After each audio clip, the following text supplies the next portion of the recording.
La Jornada Zacatecas TV, un espacio de libertad. Primero hay que decir que no es un fenómeno nuevo, que esto ha ocurrido siempre con los medios masivos de difusión. Estoy hablando de la televisión, de la radio, de los medios impresos. ¿Sí? Salvo que ahora ocurre que la gente tiene formas nuevas de comunicarse, las redes sociales, y bueno, ahora cualquiera puede difundir una noticia que antes era un monopolio exclusivo de los medios de difusión. También, bueno, hay que decir que esto tiene efectos muy diversos. Uno, pues, es el efecto del control. Quienes detentan el poder político, pues siempre lo han hecho y siempre lo han utilizado.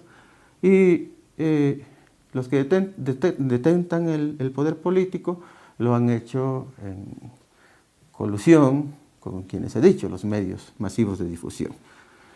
Ahora, si podemos analizarlo en términos psicológicos, tendríamos que decir que las noticias falsas, y todo tipo de noticias en realidad, cuando se dicen al público, tienen una intención de quien las dice y tienen también un efecto que provoca en quien las recibe.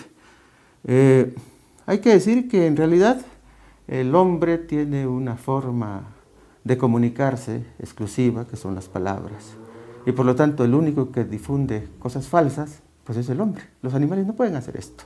Desde el momento en que el hombre habla, el hombre puede falsear la realidad, con o sin intención.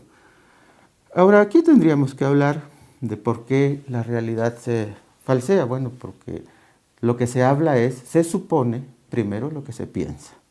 Y el pensar tiene que ver con cómo se interpreta la realidad. Y hay muy diversas formas de interpretar la realidad. En ese sentido, hay cosas que para unos son falsas, para otros no.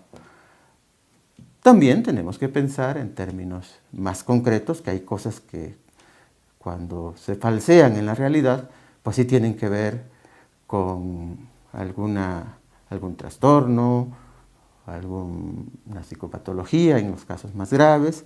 ¿Sí? Y entonces ahí tendríamos que pensar si hay una intencionalidad, por ejemplo, o bien también tenemos que dejar el libre camino a que hay gente que lo hace sin intención. ¿Sí? Esto ocurre en todos los tipos de trato de los humanos, ocurre a nivel personal, ocurre en las familias y ocurre, que quizá es lo que más interesa para este caso, ocurre en los grupos sociales. Pero tenemos que hacer aquí un paréntesis. ¿La gente solo habla de lo que piensa? No. La gente también habla de lo que siente.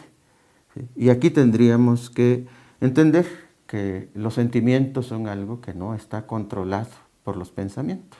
Dentro de todo esto podemos entender que cuando la gente se escandaliza es porque alguien publica algo que tiene que ver con la destrucción de los otros o con la destrucción propia. Quiero decir, con el odio, con las necesidades de control de otros, con las envidias, etcétera, etcétera. ¿Sí?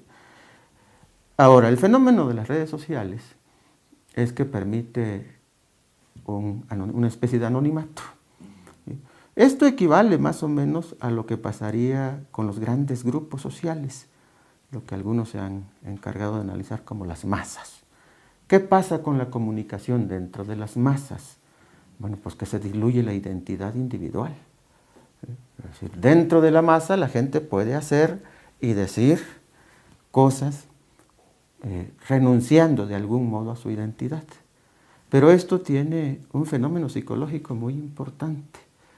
Quiere decir que cuando se renuncia a la identidad, también se diluyen ciertos niveles de control y de autocontrol. Quiere decir que en el humano sale lo más primitivo, tiende a salir lo más primitivo.